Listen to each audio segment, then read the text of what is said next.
to the BDGE Dynasty Fantasy Football channel. Today, we are doing a first time ever roster review of young Gutterstein. It's time here. to get a gut check. So, as always, I am joined by Adam. I am joined by Andrew. And not as always, but for the first time, this is Gut. He works at BDGE. Most of y'all probably know that. He works here. I also want to say one other thing. We're gonna be doing some more team reviews in the future. So what I want y'all to do, I created a quick landing page where you can go put your info in and put your email in. All right, and we're gonna choose a couple people from that form, from that list, to review their teams, review their rosters. It'll be the first link in the show notes in the description and probably pinned in the comment section down below. Go fill that out. You don't got to pay nothing. We'll choose a few people from that and do a future episode on team review, roster reviews, etc. This will be a fun one because we're obviously all in-house, so we can get Guts' feelings as we kind of yap about his team. So we'll put the roster up on the board. Mr. Gutterstein, give us a little context behind, how long you've been in the league, size, settings, all that kind of sheesh. Yeah, so this one we just got going last year. So this is pretty much a brand new one. I had the 10th pick in this draft, and I ended up going with a very young approach. I was like, I'm going to rebuild right away and kind of start from the ground up because I didn't feel like in the draft I had a good spot to where I could go full in competitive right away, and I didn't want to be stuck in the middle ground. So I was like, fuck it, let's rebuild for a while. And I had some good picks to pick those rookies that I wanted.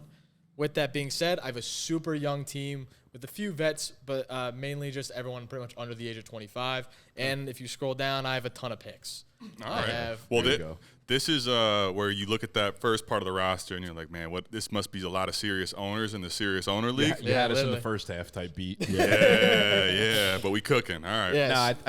I like the start. Let's start with the starting roster real quick. So I might switch some things around. What's your ownership percentage on Zach Wilson? That's it. Across your portfolio. So I had him in.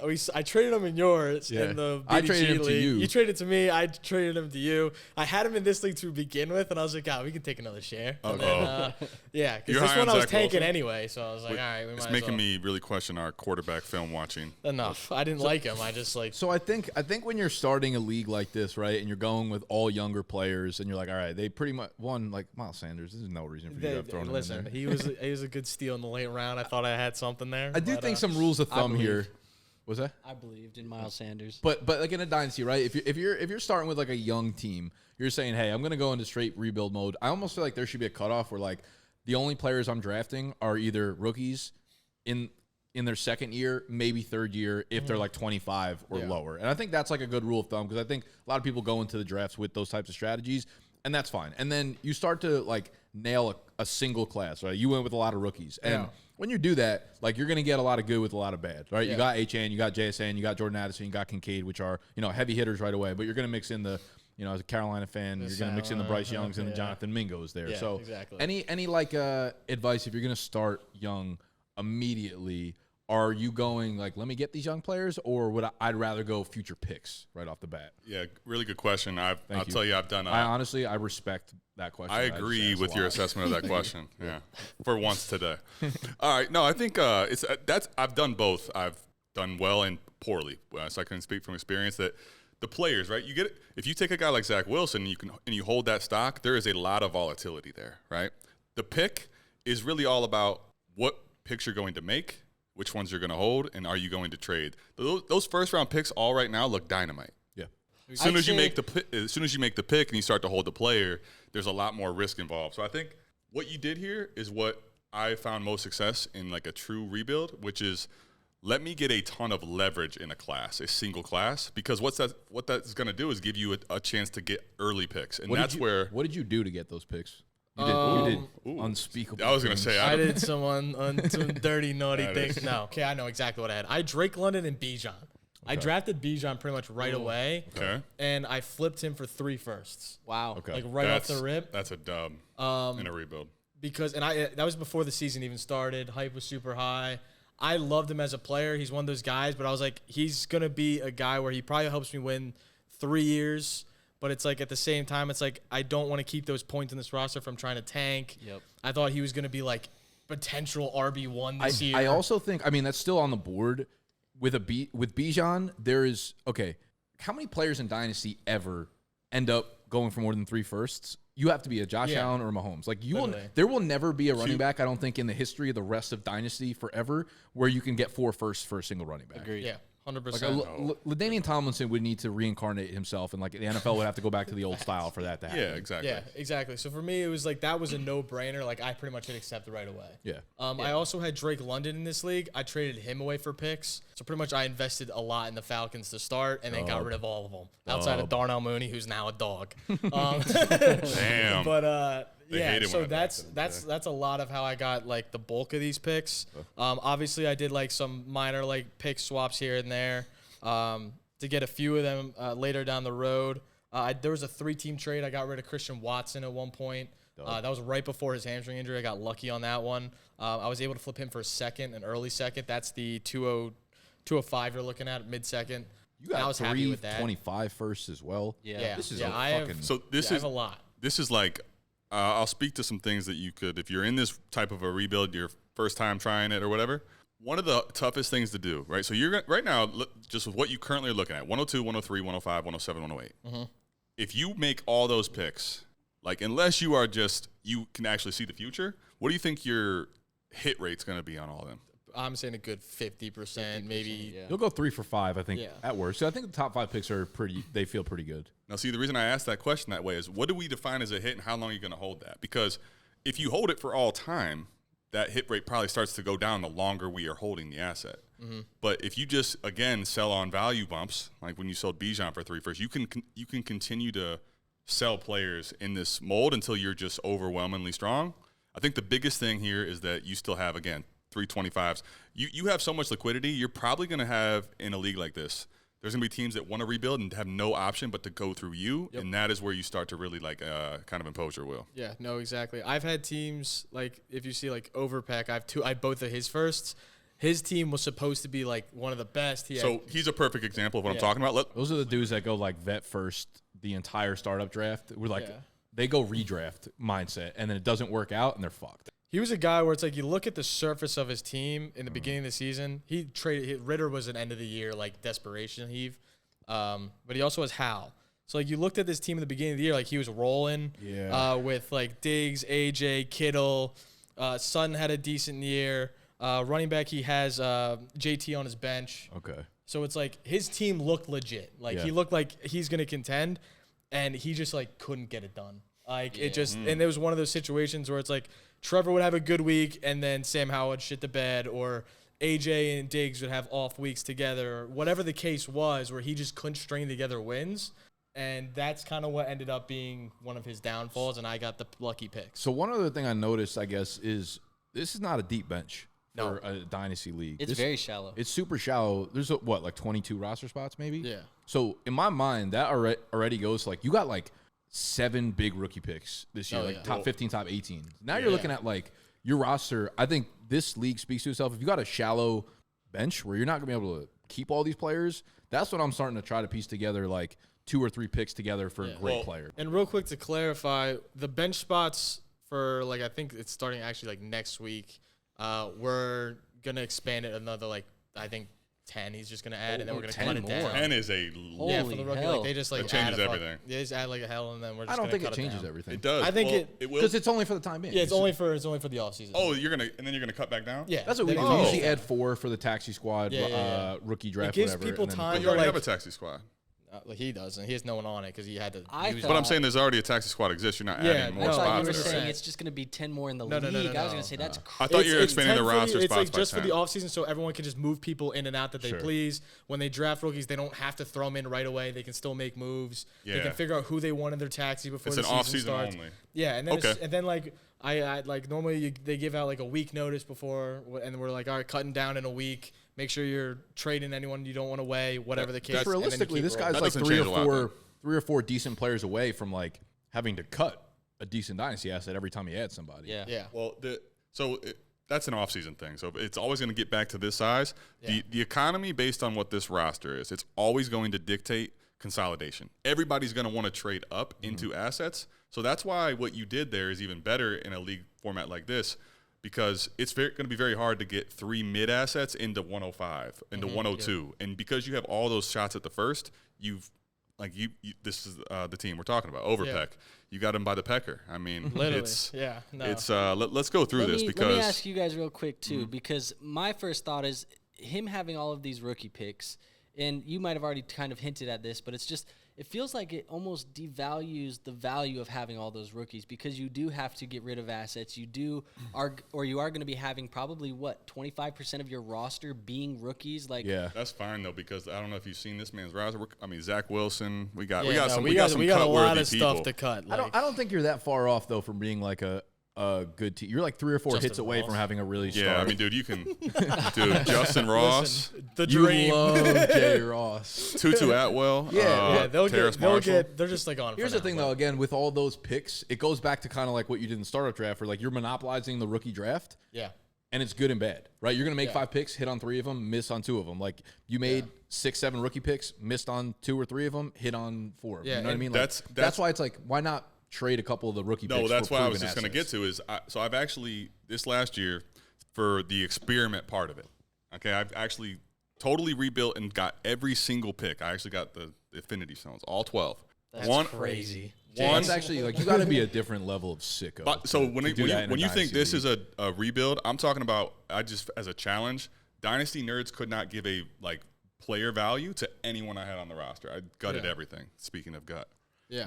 But so then what I did was I basically on the one, I leveraged all the picks against the managers who had built Overpeck, and they had to rebuild with no chance of future without coming through me. So I got to basically break them off. And then the other one, I made all the picks. I won. Oh, pause. Yeah. What happened? Who are you breaking off? You. No, you. No, you. No, but the one league, I ran the table. I think I won the championship by 80 points. The other one, I was a 7 seed. I missed the playoffs. Yeah. And I think the point is, if you take a whole class in general, you're going to have a lot of hit or misses in that. Just inherently, we think players are going to be awesome that aren't. Yeah. And you can trade them still off of value, but you're probably never going to have a chance to take those type of assets that are trending down. As if you package 102, 103, 105, 107, all these picks you have, you get yourself into any player conversation that you want right now. That's what I was telling. Like, I messaged you privately the other day about this league. Yeah. About me having the 103. Like, I can move off that for almost any price. Overpeck was one of the people trying to get back in. That's why I started with him. Yeah. Where he's like, I kind of want one more big hitter at quarterback because he's trading away whatever he's gonna do. And he's like, he wants Jaden Daniels. Like, that's his guy. That's who he wants. Then I'm like, perfect I don't. for you. Yeah, I know. Yeah. I'm like, I don't. You can have him. He just yelled at me all last night about Jaden Daniels. And so I was like, okay, you have a pretty good running back situation between ETN and JT. Are you willing to move off one of them? He's like, yeah, I'd probably move off. And that gets me into that conversation of if I add JT to this roster, plus I still have 4 picks to go, I still have that 102 to add a quarterback.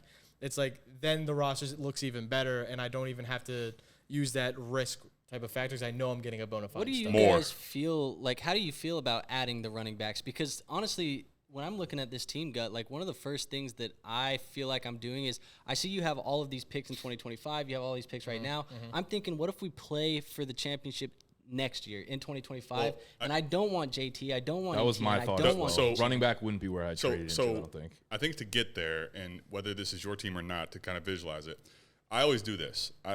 What is your vision for this team first? Let's start there. Yeah, I've stuck to my original plan. I feel and that was 2026, 2025. I want to be competitive. Okay. I think 2026 was going to be that's my year. You're loaded. Yeah, that's where I'll be I have. In 2025, if things break right, you're ready to rock. That's year 3 of these guys. That's year 2 of the next this class coming in. I feel that's sophomore, junior. These guys are going to be all right in that perfect sweet spot. Okay. That's a realistic expectation. And I just sometimes when you ask that question, someone will be like, "I think I'm ready to rock this year." Yeah, I'm like, fuck "Hey, no. brother, we ain't. settle down. We're not ready to go there yet." And I also think based on all right, so you have a bunch of these picks, and right, we know the class pretty well at this point. Where are the strong suits in this class? Receiver and quarterback, as it stands with fantasy value. 100%. Correct. And I think that's where you stock up right now, because you stock up on those. Let 1 year of seasoning sprinkle on top of them. Your value is going to be crazy on your team, and you can get any running back you want at any age that you want. Where it's JT good asset, but your team's not ready for JT right now, right? And it's like, why force yourself into that player right now when like maybe his value changes worse a year from now, where you could get any player you want in a year? You know what I mean? So to this point, right? Like the way why I like the 25 that you have 3. Yeah. This is one of those where if you can make a few trades here, we can go through some certain different managers and potential opportunities. But if you start to just assemble this team a little more prepped to be in the mix this year. Yeah. You're now flexible where it's like you're young. If it hits right, you got 325s to go buy the right people from the right time, and maybe your window's sooner. But you're not. But don't do it out of turn to where it's a lot harder to make JT again into liquid picks than to go the other way around. 100%. Yeah, that's why I ended up not pulling the trigger on something like that. Is like, one, I kind of want to wait more of the draft, see kind of where everything's pacing out, where people land, all that sort of stuff. And it's like, I don't know if I really want to risk that points for just sitting on my team when I'm not going to win anything. Honestly, the patience approach is going to benefit your roster more long term. Yeah, 100%. So, and this is what do we got? Start 9, right? So yeah, this start 9. It's So a shallow. PPR, Okay. 12 team, super flex, pretty standard from Pretty that. standard, yeah. What? Oh, there is. Okay, so there is in this league. I forgot to mention. All right. We wanted to, like, originally, we had a whole, like, conversation about, like, wanting to kind of give running backs a little bit more value. Okay. We ended up doing what you did in our BDGE league with the 0.2 rush Per attempts. carry? Or rush attempts? Or Per carry, yeah.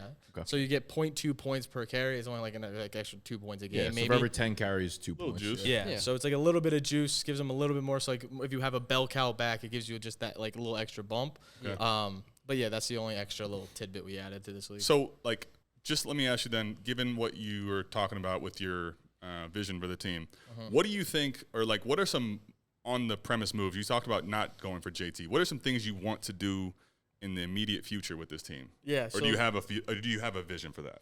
Yeah, like my first thought, obviously, secure the quarterback position. And I think 100%. obviously, in this draft, I have a huge opportunity to do that. Yep. With my picks, it's like I look at the 102. I'm like, for me, that's Drake May every day of the week. Obviously, say he falls or something, I can look at it differently. Got to see how the draft goes. But as of right now, today, March 16th, I'm going Drake May at that 102. And then that 103, 105, we'll see really what happens.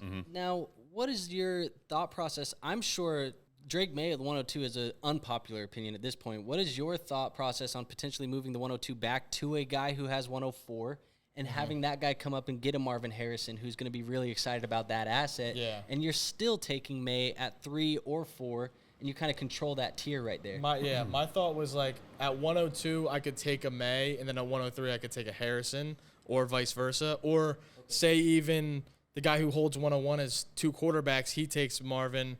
Then it's like, all right, then I'm probably going to end up trading out of the 103, or maybe I take a Neighbors, or I can even like stack and go like a Dunze Neighbors or something. Yeah. And that's for a certain sense. But I want to secure that quarterback position because I like Bryce enough to where it's like I don't feel like I have to force 2 quarterbacks.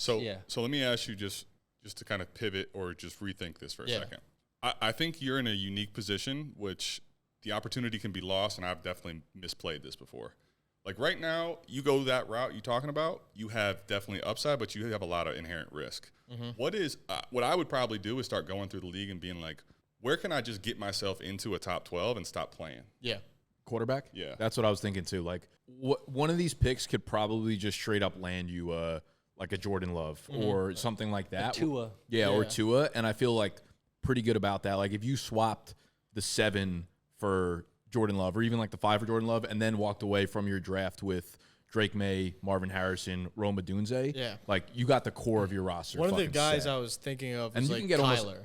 Like he's a guy where it's like I value him as my I think he's my QB9 right now, QB8, and it's like he's a guy with still a lot of upside. Getting Marvin Harrison, if I land Marvin Harrison with it, like that's automatically a stack. And then you're sitting there still with the 108, 2, and 5, where it's like again that will get you a pretty good quarterback too if you want. That will get you any running back you basically want outside of like Bijan maybe. So let me let me just ask you this. This is what I would probably do in this situation.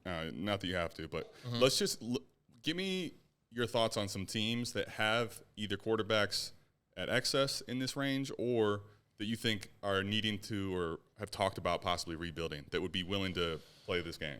Yeah. Like who are the buyers basically? Rebuilders, I know this guy, obviously, his team's like blank because Yes, he's the guy with Kyler. Hold on a second. But we got 3 quarters. This is perfect. Yeah, no. No skill is our guy. Yeah, he's trying to. He's in like a full rearranging everything right now in midst of like 4 trades. He's been moving pieces like crazy this offseason. Obviously, we're catching him at a very awkward time to be looking at his team because he's not where he wants to be. He's got I also see he's got 225 firsts. Yeah, so he has 225 firsts. So it's like he's a guy. And an extra 26. So he's definitely potentially thinking about the future. Yeah, that's pretty much what he was like getting at. I ended up snagging his first because originally he was my buyer from Bijan. Okay. Like in the beginning of the season. Because got he originally in the beginning of the season had, I think, Diggs, Bijan, Allen. Like he had a pretty good roster. Like he was pretty set, and then like everyone flopped. T. Higgins flopped. Like there was a lot of just cues there. He ended up he's my 103 now. Like his team just absolutely he like trashed it halfway through. And his pick is the 103. Yeah. Like that's where this is almost perfect. I'm curious, Nick and Andrew, if you guys have any thoughts here before I kind of really yap. Yeah, I mean, I think you've kind of already hit the nail on the head where this is the guy who has the excess quarterback. You already brought up Kyler Murray as a guy you're higher on than consensus is. I feel like you could buy in at this point, and the fact that you have his 3 as like almost a stranglehold to where he underperformed and he's going to be looking for draft capital again. Like it makes sense. I also would be, and maybe this is going to go in a different direction that you were going to be, but again, my mind can't get off the fact that you have what I would consider an overvalued asset in Devon Achane, and I'm looking at people who I can sell this guy off to almost immediately. Well, I mean, certainly that's a play. I'm just right now on this topic. I would say, have you had any discourse or conversation with him, offers about quarterbacks, and is he giving you prices? So I've talked to him about Kyler. He bought Kyler high last year, like right before he came back from his ACL. Like he was prepped to say he's going to be back and like ready to go, whatever. So is he charging you those prices? So he's trying to, and I've talked him down a bit, and we've talked. He's looking to get into that first. He's trying to get me to get like a first and a second, like one of my, I think my 202 he said, and the 108. And I was like, that sounds like a pretty good deal to me. For Kyler? I And was sending that. that's In a a lot hurry. no, he added something else. I gotta remember. Go to transactions. We or didn't to the send it back. DMs. It was text. It goes down in the DMs. Oh, it's in It was the a text. text. All right, Sadly, no I worries. don't have it. Yeah, All good. because he threw in, I think, Jaden Reed too. Where I was like, all right, that's probably something I would do. I kind of want to wait closer to draft season. Like, I don't really want to make moves right now necessarily, but that was something I was definitely thinking about. He offered that about, I would say, 2.5, 3 weeks ago. We were talking about it, so it's like I got to hit him back up now to kind of like re-evaluate that situation. But I definitely like that. That was something that I was like, all right, fair enough. Like with this roster, I think Kyler would fit like perfect if I can land Marvin Harrison. My biggest concern, I think, really right now is like the guy that holds 101. I think is this guy who has CJ, and then does he have another quarterback? He's going Caleb. Yeah, He's got CJ. but he's A-Rich. He's A-Rich on his. Oh. So that's why it's like he has 2 quarterbacks. So if he goes, if he He's goes going Marv, Yeah. there's no reason for him to not go Marv there. Does he have? And I mean, then you'd have to play the quarterback order, just would make it a lot more difficult to get to where you want to go. Yeah. And he has Daniel Jones, who I guess could be plugged in. That's fine at quarterback 3. Yeah. I think I mean, you have the 2. Yeah. Mm-hmm. Out of 2 and 3. Okay. So you could land Caleb. You can grab Caleb, or if you don't want him, then But that that's 102 becomes super Very fucking valuable. valuable. Yeah, that's exactly right. That's where you could go with So- like, you could look at if a dude has the 10 whatever pick, you don't have the 6 and like Jordan Love or the 6 and 2 or whatever, you could probably move that for quarterback plus 106 and then really stack up. And that's where this time of year especially, if you're telling me you can get a Kyler without coming off of a top 6 pick, and it's like 108, 202. Yeah, that was- yeah. So then you get that locked in, because now all of a sudden He when said that 102 and I was comes like, you're probably going to pivot. There's no way we're actually you going to lied. send Just- this bitch. 'Cause well- he didn't send the bitch. He just texted me. And I'm Sure, like, of course. I'm just saying theoretically, because now what happens for you? You're feeling a lot different about your flexibility for people to come pay top tier price at top peak points for that 102. You don't have to have Caleb Williams on your roster to go win a title in a league. Like 100%. you can move him, but you're not going to feel as good about moving Caleb Williams when he's sitting there at 102 when you have Bryce Young and Zach Wilson as your quarterbacks. Yeah, no, 100%. So that would be a move. I think that's probably the move I'm looking to I was make here with looking, this. thinking about getting rid of A-Chain off, like, but at the same time, for me, it's like, what do I move him for right now? Like, where is his value really? Andrew, that's actually a good question, and I'm just curious too, because I agree with your assessment, by the way. I would like to move A-Chain. Yeah. But what would you pivot for from him, Andrew, for? What would you be looking at right now? I mean, if I can move him in for, I mean, I'm just trying to get out of the position in general. So, like, if I can move into a wide receiver, I don't know, maybe somebody has a need at running back and you can maybe get Zay Flowers or something like that. Like, that's something that I would be willing to do. Even if you could maybe pair Achane and one of those late firsts and get up into like a really decent wide receiver, that would be something that I would consider doing. I don't think it has to be directly across 1-for-1, but I'm just getting out of the position in general. And honestly, like if your plan is to contend in 2025, 2026, like if I'm going out there this year with maybe a guy that you drafted in the second round like Jonathan Brooks or whoever it may be, and Ty Chandler is my RB2, like that's fine, so be it. Like that's what I'm rolling out with. I also am thinking like 2025, like I'll have a high pick. Nick Singleton's in the draft. Sure. Trayvon Henderson's going to be in the draft. Like next year's running back class is going to be good too. And I think that's a strong point to knowing what the classes are going to look like, because you know this year, like we said, strong points. Yeah. Quarterback, wide receiver. Next year, running back is a strong point. That fits your timeline better. You know what you can kind of approach right now. Yeah, I was gonna say like if I'm in like rebuild mode where I'm still a year off, I almost feel like running back is like the least prioritized position for me, especially the way it's set up. Well, so I'm looking for how do I anchor my quarterbacks right now? And that's exactly why I came into this with Achane and Sanders. I was like, I'm gonna be honest. At first, I was like, Achane's gonna give me 0 points for like a good 5-10 weeks, whatever, until like the end of the season. Maybe he pops, and then I just got lucky. You start dropping 50 bombs. I'm curious. I'm like, curious. damn.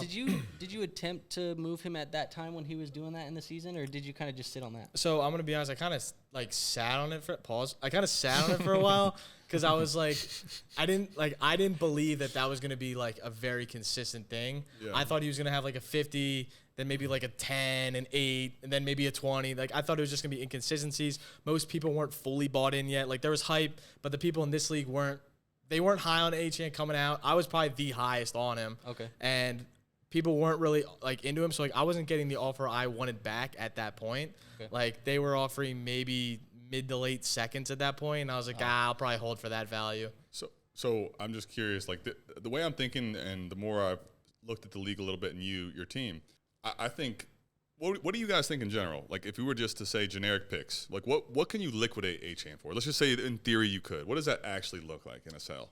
I would say someone actually I think asked me this the other day. Okay. And I wouldn't give up Achane for anything worse than the 106, and I think I said it would need to be a top 5 pick to get him off my roster at this point. I would agree. Like I'm very high on him. We talked about this on we did a YouTube short where he traded for Achane. Yeah. What was the deal that was you like, got? I think it was a for him again? 110 in a second, maybe. 110 in a second? Yeah. Honestly, if in this situation, if I'm getting 109, 110, and a second round pick, I'm not mad at liquidating there. I was just gonna say, I think like if you go generic, right now, obviously when you put the pick numbers in 24, but if you tell me like a generic first and a generic second, that's I think someone might offer that, and that is palatable. I don't think people are offering 2 firsts for Achane. No. It's not happening. And, I think that's the range. Achane is like definitely the way I'm looking at it is like if Achane's helping my team win right now and I'm trying to win, then I need a top 5 pick for So him. the reason I say all that is because if you got, do we agree on that point? Yeah. We do agree on that, and I would just also add to the point too that like being able to liquidate into that first and second would, one, help you out improving your pick next year because you're not getting the points, and 2, give you the liquid asset where even if you don't want to make those picks down the road, you have the flexibility. Now, one of the things when you start really taking away all the future, someone else has 225s. You have 3. There's only so many. I don't think people understand this a lot. It's a finite number of first-round picks in your league. Yeah. A Jaden Reed can pop off at any time. A Jahan Dotson could have a couple weeks. Picks are 12. If there's 12 teams, there's 12 picks. It's what it is. So if you can liquidate, you can play the leverage up. But as much leverage as you already have, I think about just the value of Achane, and I almost think if you attach him to the later picks, it's like even more appealing. You overwhelm somebody to go get that quarterback that you really want. Maybe you don't even have to go as low as Kyler. Maybe you go get into a top 12. Are you going to be able to sell Achane in this league at all? That's the problem. Is it's if very you went dicey. and offered it's tough. Achane straight up for 108, 109, 110, 111, 112, does anyone accept? Okay, all the I way can down. really I run like that through idea. you. I can run through you. That's a good question. Pretty much That's a from the good bottom exercise. up, no. People don't believe in him. Like I know you can't really see it on the screen. Right? It's a little. It's almost like Achane. I'm not like And it's like he's the one I'd like to liquidate the most. He's the one that I just feel like it's almost like People pointless are- to talk it's about because people polarizing. aren't gonna. No, but I Yeah, mean, it's if you can very find a polarizing. buyer, it's 100%. It's like you look You at want to play ball. yeah, it's tough because a lot of people look at him coming out of school still, and they're like, oh, he's 188 pound, 192 He'll always pound. have, which is why I don't like running backs unless they're Bijan, JT, Brees Hall build. Well, here's and the thing, and that then. elite talent because they people don't are have not that gonna label. If And it's you- like you can't get off of it. If you're feeling like you can't liquidate, then why not take a cross positional trade where you can go get a wide receiver, you can go get a tight end, where we know it's easier to liquidate that asset That's fair. down the road. Yeah, well, you could do that. I actually don't disagree with that point. For me, when I look at this, and the reason I started at quarterback is if you're going to totally rebuild something, right? Let's say you're going to like go demolition on a house. What's the first thing you're going to do? Get the foundation right. What's Whereas the like foundation? running back foundations last the Yeah. shortest amount of time. Of Now, everybody. wide receivers definitely probably more on the foundational piece, but what in a start 9 league like this, Superflex, the foundation is quarterback.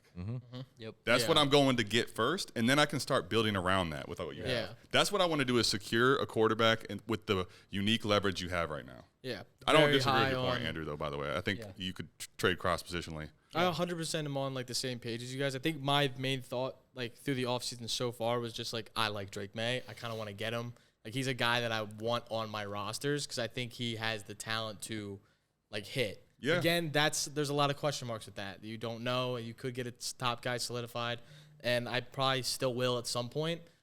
That's why I haven't moved off those yet. Like that was kind of my thought. Was like I want to get him either at 103, depending if Caleb goes right away. I got to see. I don't think he is based off the guy who has a 101's roster, but again, that's something I gotta see because if he trades out of the 101 too, that's a very big possibility. I feel like your best bet right now, to be honest, is trading for one of those back QB1s, the Kyler or the Yeah, Jordan yeah. Love. Make sure now you feel like foundationally pretty good about your roster, Mm-hmm. and then those picks, like because you got a strong feeling about Drake May, that feels like a on the clock type trade. Yeah. You know what I mean? See what happens, and then you could still move those guys. And then it's like, even like you said, you don't feel forced to grab a second quarterback in the draft class. You having 3 firsts for next year, again, lands you pretty much any QB you want for the future as well, outside of like Yep. a Josh Allen, Mahomes. And then you could pepper your lineup with those mid-firsts of awesome wide receivers. And by next year, you're probably like, oh, the only hole I have is maybe my QB2 and my RB2 or something like that. Yeah, like if you add, like that's what I was looking at too. Is like if I add a Marvin Harrison or even a Rome or like to this roster, I have JSN, Addison, Right, like- Rome, and you'll be able to add that- 2 of them. Yeah, You know, and it like looks 2 of 10 those times guys. better. Even if like at that 202, I can get like a Lad if he ends up going somewhere good, or like Keon if he's a good landing spot. It's like that makes this roster look a lot better. I like Jaden Reed. Don't know if he's going to be a guy I can rely on. Now, see, and that's the thing, right? Like, I look at your format. This is a start 9. And, like, okay, I like JSN as a dynasty asset. I like Addison as an asset, Reed. But realistically, like, right now, what is this team lacking? They're lacking that alpha. Like, go get Yeah. me some points. Yeah. Like, JSN is a number 2 on his offense, probably, hopefully. Addison, Yeah. same. And- Reed, we're like, I love his talent, but I'm unsure of his role. Like, it's basically tier up in wide receivers a couple Yes, spots. 100%. But if you get that quarterback and then you can start tiering up and start making positions to where you're somewhat competitive. You don't have to be like the worst team in the league this year. Yeah. And then if it doesn't happen, you're still ready to go for your timeline of 25. Yeah, and my picks next year, like they're You have with 3, players right? that are going to be pretty mid. Yeah, which so you think their chances to be early? One of mid? them, yeah, I think they're gonna be mid probably. So it's like I'm Okay. gonna be early, and then I'll probably have 2 mids. That 103 to 107 range. Yeah, Here- I have here's another- Overpex again, who he might. Here's another hit. thought that I had. You have those 325s. Yeah. That person that had Kyler, Burrow, and Yeah, no skill. Yeah. you said he was interested, or he had a bunch of picks in 25. He had 2 25s and 2 26s.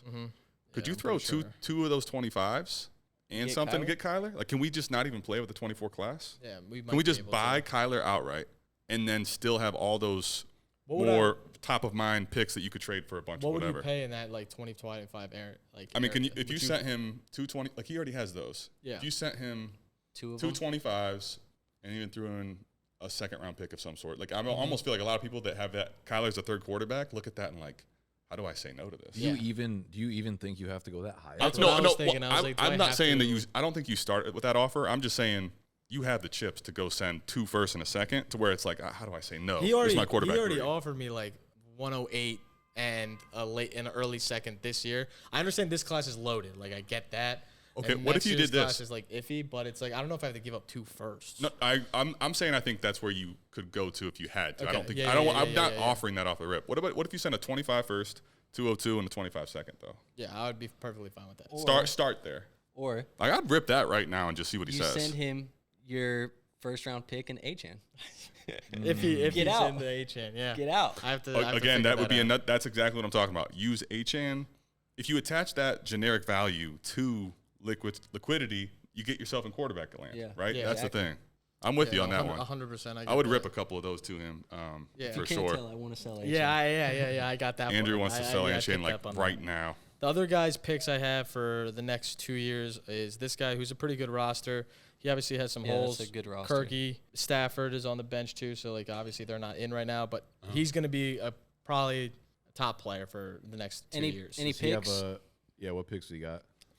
Probably like not many. Like The thing he's about got this- nothing. Those This QBs team- can last, but if he has one QB injury, it's cooked. Dude, this team. Oh, he's got Rodgers. I guess This team too. has no first. All his first gone. And you got Rodgers, Minshew, Rodgers. Kirk Cousins, and Stafford. Don't worry, he's Kenny Pickett. Come on. That's fair. Yeah. He's safe. This is here's a the- team that doesn't have any safety either. No, he doesn't have safety, but between Cousins, Minshew, and Vegas, Stafford, and Rodgers, he will have 2 startable quarterbacks every week. Yeah, he has the Yeah. depth to kind of He has play shitty with the depth, risk. but like depth, Yeah. like scary depth, where the Yeah. rest of his starting roster is pretty fucking good. He'll compete this year. it'll help elevate those quarterbacks. Yeah, For sure. so he'll be in a competitive spot. I've hit both of his firsts. So I'm looking like he fell to 10. I think he's like 106 this year, 108, something like that. One of those two. See, that's the team that missed the playoffs last year. Yeah. So this team, because he he had wasn't. He didn't Right. look like this during the season. Like he flipped at the very end to try to like do. Not a all late these push. teams that get messed up, they didn't wake up looking like this. You No, know, a lot of not shit at all. happens to them. Like this is a. I this get is you. a I get it. That's a good pure- team. It's a Like good team. he was a guy that had Burrow. He was a guy that had those and like ended up having to move everybody because like he wasn't competing. He wanted to make a push, and then he did because he originally had like 3 firsts banked. Got rid of them all, trying to get these players. Sounds like he got and- destroyed by injury. Then if he had Yeah, he did. Cousins, Rodgers, Yeah, Burrow, Exactly. Yeah, like, Yeah. Exactly, that's and why he had that's to just pivot. variance. That's nothing that you can control. That's Yeah. why his name is Achilles heels. He just Oh can't. wow, Yeah, that's a He serious can't- owner right there. That's funny. he can't figure it out. All right, so yeah, I mean, I think you are in a very good spot to maneuver how you want, and I think one of the things that can be lost in a rebuild is taking advantage of the unique timing of the situation you've created and missing that opportunity, and now you're like, you got a bunch of players, but how do you package it into the team that you want to assemble? I think this is like you're in a really good spot to maneuver how you want to and dictate things. Yeah. Personally, What are your thoughts on? I know like the tight end position's talked about a lot. I have a lot of mid-round picks, like the Bowers idea. I already have Kincaid. What are your thoughts on like the tight end position in a format like this, where it's start 9, 1 tight end, no tight end premium? We actually had a long conversation about this in the last video about how like tight ends have quite literally no liquid trade value. It's almost like people look at their lineup and they don't differentiate between the tiers. They just say, I have a guy that I feel good starting or I don't. Yeah. So it's like when we're looking at drafting another high value guy like a Bowers, probably not something that we realistically want to do. If I'm you, I'm cool just kind of Oh sit with yeah, Kincaid. I'm cool. I'm more talking about someone that would be in my position, and maybe who doesn't have Kincaid and is looking at a Bowers. Would you take that swing out on 105? I just feel like we've already talked about it before too, but at the cost of what Bowers is right now, like for us, the cost of acquisition is just too high. Yeah, it is insane. For me, that feels You're like buying him at a ceiling. that feels like the running backs where it's like I'm building out the foundation and then we're building out the house and then it's like, all right, what paint are we putting on? Like, how do I now move and go get Evan Ingram when the rest of my entire team is set? now we're ready for an interior If I'm designer. in that situation where I'm like rebuilding, what I'm actually going to be trying to do is similar. I did this on a team last year where like I went and bought Trey McBride and I went and bought like low cheap assets at like bottom barrel prices, and you could probably be doing that this year with like a Michael Mayer and things like that, where it's like Sure. they can pop off and be a top 12 next year, and all of a sudden it doesn't even matter. You paid pennies for them. Yeah. And that's what I'm doing with the tight end position in a rebuild. I'm not going out and paying for Brock Bowers, Dalton Kincaid. It feels like Sam once the rest of your Laporta. team is built, you can kind of like offer a second for almost like any of those like tight end 8 to 14 guys. Yeah, You know, and then just Yeah. have And someone you, that's and you there. could always like if you really wanted one and you thought one was good, you could almost always send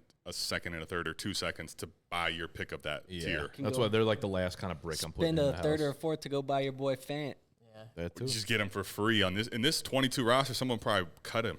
Yeah, I don't know. There's definitely a good amount of players. People are Greg out Dortch available. Dub. Hey. So unless you know inherently that, like, to your point, someone's crazy about Bowers and will spend for him, unless there's tradability there, I'm not messing with that. There's a few people in this league that I know are very high on him. Okay. Because they're one of those people that like are believers in like tight end is a position you can have a cornerstone in. Okay. I'm not one of those people. I know you guys really aren't either. Leverage So that. it's like that's where it's like I can leverage that. I can show you one of these kids' teams. He's kind of like his team's in shambles, but Nice. he has a lot of young assets. He has McBride or whatever. Okay. This is a guy that's like Then- massive tight end guy. Like he loves tight ends. Loves is our guy. those tight ends. Yeah. A lot of guys like Pause. tight ends. Honestly, Enough, but okay? Let's go. I thought, is there no picks on Matty Ice's team? No. I feel like I Brother, was none. looking at that. None. Yeah, that's tough. He's rough. none. That's where it's like You might yeah. have some orphans coming soon, but you better make them all orphan these because you're going to dominate. I think This is a team that the guy won't orphan just because he feels like he looks at his starting lineup and he's like, I got some juice, and then it just fucking runs Chase, dry. Reese. He's like he London. owns. I'm in a league in a few of like he's one of my buddies, and he's in a very Drake London heavy percentage right now of all of his leagues. This is a perfect Talk about example of guy what who I'm needs talking to about with hit rates and what once was extremely valuable versus if you hold too long. Look at Mac Jones and Trey Lance. Yeah, Trey Lance, for a year of not playing football, was a 203 startup pick. So Trey Lance wasn't a hit, but you had over a year of high-end fantasy value, right? Yeah. Mac Jones in his rookie year was, like, very serviceable. All of a sudden, he's dead. Yeah, Like, Even they at sent the him to Jacksonville to die. Even at the beginning of this year, you could have sold him for something. Sure. And now it's like, yeah, you're trouble. I sold him earlier in the offseason for a first-round pick, and I look like a criminal. Who the fuck took that? Honestly, I thought you talked about not, like, killing your league mates in trades. That felt like forever ago. What'd I you got do? a trade offer while we were sitting here. I'm nervous. I think I've really given you my direction of where I think you should be taking this. I don't No, know if yeah, you I had agree. any other thoughts or things. Yeah, What I no. typically would do is force. I'm not going to force you to do nothing, but I'd be ripping some trade offers and seeing if I can get the foundation going. Yep. And then you are going to be able to, like right now, when you look at that 102 and 103, a lot of people start thinking, all right, what am I actually going to do? You kind of get ahead of yourself. You Yeah. get a little bit more of the foundation started, and you can have a lot more real conversations of, okay, what picks do I have left? What could I actually do here? If someone wants to come buy Bowers, maybe they trade for the 105. They take Bowers before you were going to take him. Now your 106 is more valuable. yeah, Stuff no, like that. 100%. Yeah, first thing I'm doing is definitely going for another quarterback. You don't believe in Zach, you, baby? Come on, Um, save you the city. Save you? He saved Gotham. Yeah, Not New York. No, but I get the key takeaways here. Really are just like QB wide quarterback, receivers are where I'm going Yeah. fucking all in on draft trading for 100%. next year because running backs and tight ends are easy to. On the flip side, like they're hard as fuck to sell. So like Okay. if you have a buyer coming, people get desperate to fucking give them away. Yeah, yeah, yeah. I thought actually there was one thing I did want to yap with you about. Okay, so you got the foundation. You know you want to get a quarterback first, and now I'm thinking the other big thing is you have again you got Pecker by his Pecker. Literally. What is? Let's take a look at like secondary moves. To me, would be now he needs to rebuild and he has to come through you. What are we doing? Yeah, yeah. So no, what can you pluck? That's what I'm looking at that's- next. We don't have to go over it now, but that would be my next moves, right? Yeah, Like, no, 100%. AJ Brown, Stephon Diggs, even like can I get you to come get your future cheap? You got to start throwing me. AJ Brown, 100% got to come your way. No, yeah, I get that 100%. Like that's something I'm looking at for sure. I think for now it's like my main thing is like I'm gonna look for a quarterback and try to find out what I can do there. And I think that's what a lot of people should do, like in the rebuild situation. If they're in, I know there's a good amount of people that are like mine, where it's like in multiple leagues, there's other teams that are like this, where they're dog shit, but they have a ton of picks. Where do they go first? What do they do? I think one of the biggest things, again, like you said, is like getting that mid quarterback or even like top 12 quarterback for a cheaper price instead of just like taking the risk. Like I'm not gonna want a JJ. No offense. I'm not gonna want like I don't really want a Penix. I don't really want a Bo Nix. I get their flashy names, but it's like I actually think too one thing. Why you say no offense to me? you guys I'm are not gonna the draft JJ them. guy. You're gonna draft them. That's why. One thing I think is a takeaway. If you this obviously isn't anyone else's team, but in Dynasty, one of the easiest things to do, and this is just a conversation for you and your team. You have a lot of stock. You're high on May, right? Yeah. And you have to ask yourself, do I want to have that? Like, do I really want to see that out, or do I want the risk of what's going to come with being bullish on my player? There's not a right or wrong answer. Just understand there's a lot of risk with what make it end up becoming in a dynasty asset. Oh yeah, there's some guys that definitely, especially in this league, that just hang their nuts on certain players, and it's like, all right, that's fair enough, like respect. But it's like you're putting like all your marbles in one basket. Yeah, you got the resources to do both. You know, Oh, like yeah. you can That's go in the on other Drake thing. and also like make sure you're not actually like all your eggs aren't in his basket. Yeah, my team. 100%. I remember how I also got picks. I also had Brees Hall on this team at one point. Okay. My team was like Bijan, Brees, Bryce, JSN, Addison, Kincaid. Like, it was tough, and I had Drakey. Like it was a good team. And then I ended up selling those guys for just an absurd amount of picks. Yeah. And one more piece I would say that I would kind of practice as you get through this is what I like to do when I'm rebuilding is I like to go out and start buying some of these injuries. Like as soon as guys get hurt in these leagues, like for example, when Kyler went down, you would have went and offered the guy, a first-round pick for Kyler. He might have bid on that and he would have got a that's good super value. fair. Yeah, no, exactly. All right. Thank you, fellas. Let us know if you need us to help you gut your team and rebuild it. We got you. Yeah, drop your information in the form below, as I said at the beginning of the video, and we will pick a few teams to go through and do a more in-depth review like this. As always, go join the Discord where you can join Dynasty Leagues. You can screenshot your trades and stuff. Hit them with the hashtag Hank at the end of it. Subscribe to the channel if you are new here. Subscribe to both Adam and Andrew's channels as well. They are linked down below. It's all down there. It's all down there. Go have a good time down there. And that's it. We love you. We love Peace y'all. out. Peace.